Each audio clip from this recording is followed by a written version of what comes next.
రాజు గారు ఫారెస్ట్ లోకి వెళ్ళిపోయాడు. వేటాడుతున్న ఈ బిజీలో ఏదో పెద్ద శబ్దం వినిపించింది. వాళ్ళు పోయేవాళ్ళు అడవి మనుషులు, వాళ్ళ జాతి వాళ్ళు కాకపోతే వాళ్ళు కాల్చుకుని తినేస్తారు, చంపేస్తారు. రహస్యంగా వచ్చేస్తున్నారు వాళ్ళంతా కూడా. బాణాలు విసరడం కొట్టారు. అరణ్య మార్గంలో పరుగులు తీస్తా ఉన్నాడు. నన్ను రక్షించండి, రక్షించండి. ఒక చిన్న గ్రామానికి చెందిన ముగ్గురు యవనస్తులు ఈ కట్టెలు కొట్టడానికి దేనికో మొత్తానికి అడవిలోకి వెళ్ళారు.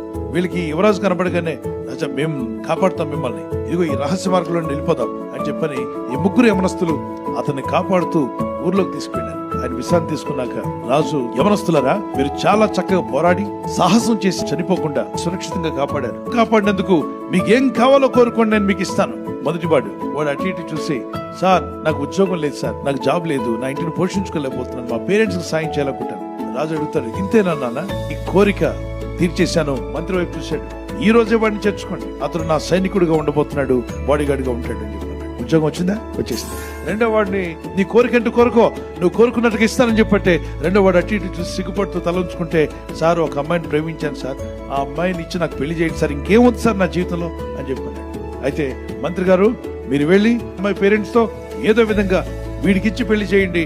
ఓకే, నో ప్రాబ్లం సార్ అని రాసేస్తున్నారు. మూడో వాడిని అడిగారు, బాబు నీకేం కావాలి కోరుకో మూడో వ్యక్తిగా అంటే, సార్ మీరేమనుకోనంటే ఒక మాట అడుగుతాను, నేనేమనుకోని చెప్పండి, నాకేమొద్దు సార్.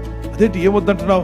సంవత్సరానికి ఒక్కసారి మీరు మా ఇంటికి వచ్చి భోజనం చేసి వెళ్ళండి సార్, చాలు సార్, ఇంకేం అక్కర్లేదు.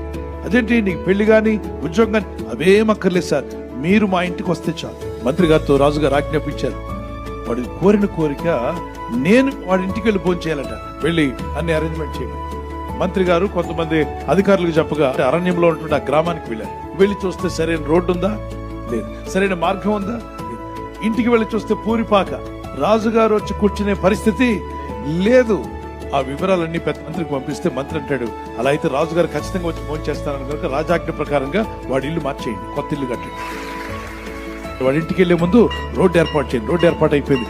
మరి రాజుగారు విశ్రాంతి తీసుకోవడానికి బెడ్రూమ్ ఏర్పాటు చేయండి. రాజుగారితో పాటు రాణి కూడా ప్రయాణం చేయొచ్చు, ఆవిడకు బెడ్రూమ్ ఏర్పాటు చేయండి. మరి రాజుగారు వస్తే రాజుగారికి సహాయ మంత్రులు వస్తారు, సహాయ మంత్రులు కూడా ఒక హాల్ ఏర్పాటు చేయండి. పెద్ద ప్యాలెస్ తయారీ. గ్రామస్తులందరూ వచ్చినారట. చిన్న ఏం కోరేవరా, మా ఊర్లో రోడ్లన్నీ బాగైపోయాయి. కోరిన కోరిక చిన్నదే, కానీ దానిలో గొప్ప ఆశీర్వాదాలు పొందాడు. What do you desire? నువ్వు ఏం కోరుతున్నావో అదే నీ జీవితాన్ని ఏలుబడి చేయబోతుంది. Set right your desires.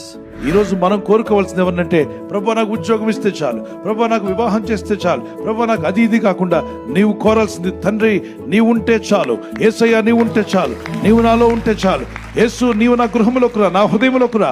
ప్రభు అంటాడు, ఆయన రాజ్యము నీతిని మొదటి వెతుకుడి, అప్పుడు మీకు అన్ని అనుగ్రహింపబడతాయి.